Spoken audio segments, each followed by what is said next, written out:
You're back for another episode of The Space, a mindfulness podcast that's not like the others. I'm your host, Casey Donovan. Together with Amy Malloy, every Saturday we share a bonus weekend episode of the show, a mindfulness tip to renew, revive, and feel alive. It's National Sibling Day. Prepare to see memes about sisters and brothers splashed across social media. Love them or hate them, our siblings have the power to drive us crazy and really press our buttons. We talk about sibling rivalry as children, but there isn't a time limit. It can still get your goat at 20, 30, or forever.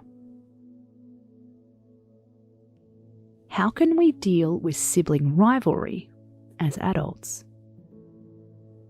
And how can mindfulness help us?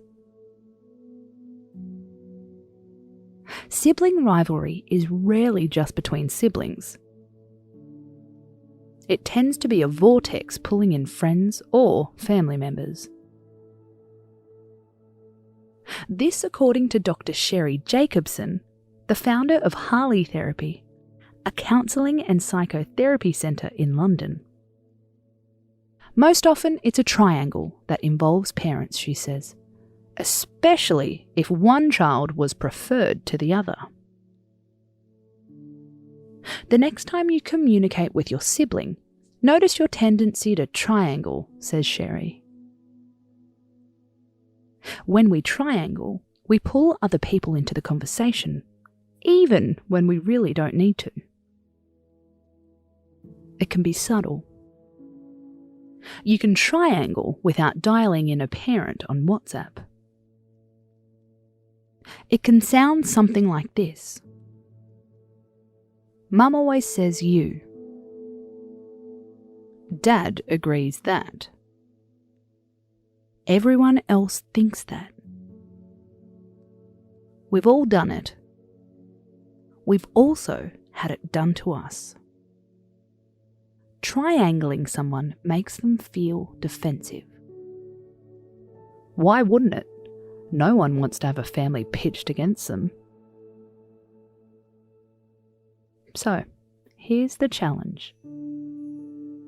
Next time you're having a bust-up with one of your siblings, imagine a straight line instead of a triangle.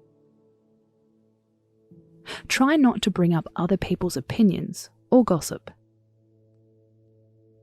Try not to mention who agrees or disagrees with them. Keep your conversation on a straight line. A line that connects you, even if you don't always want it to. Notice if the conversation feels different when you're not bringing in an army of other people. Sibling relationships are complex enough. You don't need a bunch of extra angles thrown in. I'm your host, Casey Donovan, and you've been listening to The Space. We're back tomorrow with my favourite tip of the week. Space out.